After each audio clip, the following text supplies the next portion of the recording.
Hai, Assalamualaikum warahmatullahi wabarakatuh. Selamat pagi teman-teman, selamat malam, selamat sore, selamat siang. Oke, jadi hari ini saya kembali menampakkan wajah, bukan cuma unboxing. Jadi kita mau sharing-sharing kecil ya. Mungkin teman-teman agak asing ya ketika teman-teman lihat backgroundnya ini gelap banget. Jadi saya sekarang lagi syuting di jam 12 lewat. Ini jam 22. Jadi ini syutingnya jam 12 malam. Dan di belakang ini saya di luar ini ya. Ya biasalah di area pedesaan kayak gini. Tadi rencananya mau syuting di perpus karena belum punya belum punya studio sendiri. Ya kita pakai seadanya aja. Jadi kali ini saya mau sharing-sharing kecil tentang sebenarnya modal dalam jualan itu penting nggak sih? Oke, jadi banyak sebenarnya dari teman-teman yang ya mungkin yang belum mulai ya, biasanya itu bahwa saya pengen jualan sebenarnya tapi nggak punya modal, saya pengen usaha ini tapi nggak punya modal dan lain sebagainya. Nah di sini saya mau flashback. Jadi dulu selesai menyelesaikan pendidikan saya tuh bingung gitu. Bingung mau usaha apa. Jadi saya cuma mulai dengan keterampilan saya, ya keterampilan yang biasa lah ya. Jadi saya nggak pernah kursus, cuma memang hobinya ngotak-ngatik desain gitu ya. Jadi karena cuma bisanya desain ya sedikit-sedikit lah. Saya cuma buka pengetikan, buka jasa percetakan undangan, ya rumahan lah, bukan skala percetakan gede gitu.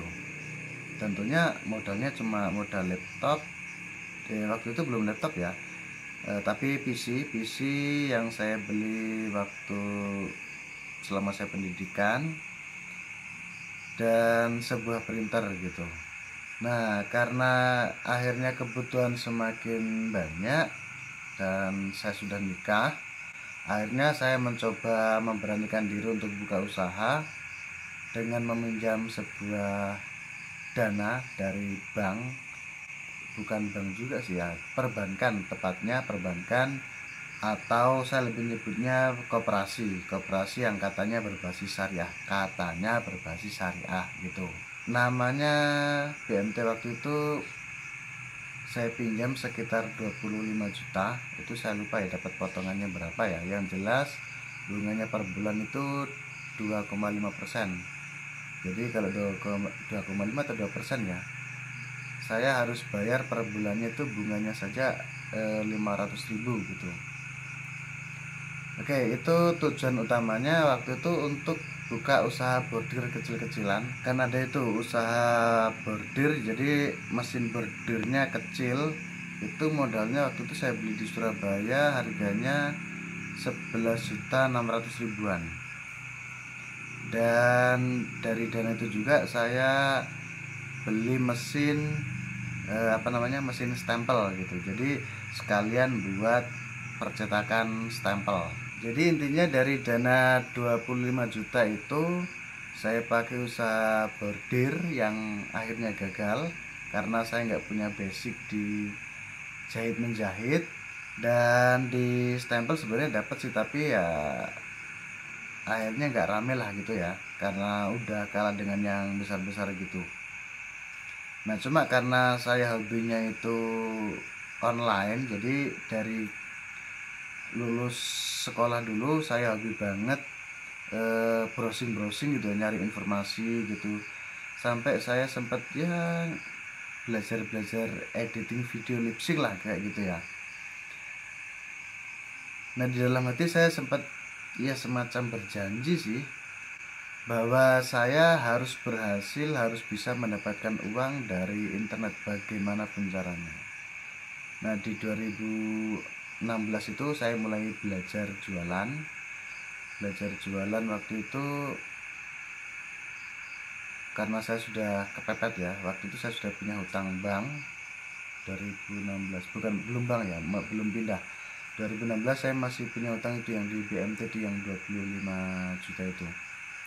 Nah 2015 saya mulai belajar jualan di waktu itu yang pertama di Tokopedia, karena ada teman satu yang sudah mulai belajar di Bukalapak gitu ya, sistem dropship lah gitu. Sebenarnya bukan di dropship lokal ya dulu ya. Jadi dulu awalnya itu saya pernah dropship dari AliExpress gitu. Waktu itu saya masih ingat banget, itu jam tangan Skymay. Skymay itu yang paling laris waktu itu. Sebenarnya cukup lumayan karena dengan modal 50.000, 90.000 kita bisa dapat paling minim 50.000 per barang. Hanya saja yang jadi kendala saya itu kan perputarannya lama banget. Nah biasanya kalau di Indonesia itu paling cepat biasanya 2 minggu 3 minggu, kadang bisa sampai 1,5 bulan baru cair. Nah akhirnya saya mundur, waktu itu sudah dapat 2 transaksi aja, dan akhirnya saya harus beralih ke dropship lokal. Nah waktu itu sebenarnya dropship lokal udah lumayan ya, jadi intinya pokoknya saya nyari produk yang laris, saya upload. Waktu itu targetnya satu hari saya harus ngupload produk itu minimal 3, kemudian naik ke 5, kemudian 10. Nah akhirnya sampai ini kelamaan, akhirnya saya beli aplikasi gitu ya untuk scraping, yaitu namanya yang pertama itu dropship kit, yang kedua yang saya beli itu dropship engine. Kita tinggal klik, tinggal tidur, produk ngapa sendiri. Hanya saja itu nggak maksimal, jadi kadang kita ngiklan sampai 500.000, kita dapatnya nggak maksimal. Paling bersih ya, paling banter itu 1 bulan bersihnya itu sekitar 1 juta saja. Ya cukup lumayan sih untuk membantu perekonomian saya waktu itu. Apa namanya, saya punya beban hutang bunganya saja 500.000 gitu kan. Oke, jadi setelah itu saya banyak ya belajar sedikit demi sedikit ya dari berbagai sumber, baik itu yang blog maupun yang ada di YouTube. Nah saya tertarik itu sebenarnya kisahnya dari Bong Avan waktu itu ya. Jadi nanti teman-teman carilah Bong Avan itu. Nah Bong Avan itu setelah saya pelajari sebenarnya yang diajarkan sama ya, dropship standar gitu. Jujur saya nggak banyak belajar dari orang-orang langsung, jadi saya belajarnya mandiri gitu. Nah yang saya bikin kaget itu Bang Avan itu dropshipper tapi punya 14 karyawan. Nah 14 karyawan, dan saya cek tuh produknya sebenarnya nggak banyak, jadi lebih mengoptimalkan bagaimana dia bisa menjual produk tadi, bukan bagaimana sebanyak produk yang dia jual gitu. Produknya biasanya cuma ya di bawah 10, kadang ada di atas 10 tapi nggak banyak gitu. Jadi lebih bahasanya apa ya, daripada lo jual produk banyak-banyak, lebih baik sedikit tapi dioptimalkan, dioptimasi, bahasanya dia seperti itu. Nah dari situ saya baru tertarik jualan lagi di Lazada. Jadi di 2018 awal itu sebenarnya saya sudah pernah jualan, itu dropship juga di Lazada. Waktu itu saya jualannya ini alat-alat pertukangan. Jadi sekarang sistemnya Lazada itu masih lebih enak dibandingkan dulu ya. Dulu itu pembayarannya sama, 1 minggu itu 1 kali gitu, tetapi ongkirnya dibayar 1 bulan 1 kali. Lucu kan? Jadi saya ulangi lagi, kalau dulu pembayarannya 1 minggu 1 kali dan ongkirnya dibayar 1 bulan 1 kali. Akhirnya sebenarnya saya merasa tertipu di situ, loh kok ongkir saya nggak dibayar kan gitu. Kan saya merasa rugi. Cuma setelah sekian bulan saya pikir-pikir, loh ini nggak mungkin dong Lazada itu nipu. Sementara yang pertama dia sebuah marketplace yang besar, yang kedua kalau ditipu kok masih banyak yang berjualan. Dan akhirnya saya cari marketplace mana sih yang paling besar. Nah ternyata yang muncul waktu itu di kuartal ketiga itu Lazada nomor 1. Itu saya ambil dari katadata.com.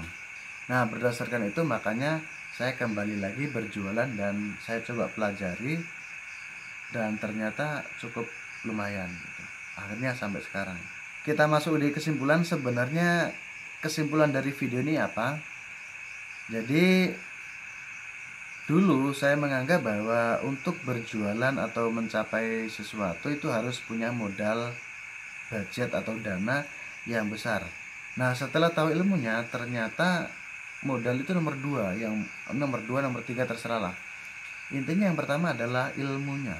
Termasuk saya nge-YouTube itu ya sedikit banyak saya belajar lah ya, mungkin nggak powerful kayak teman-teman yang lain gitu ya. Tapi intinya dari semua itu harus punya ilmu gitu ya.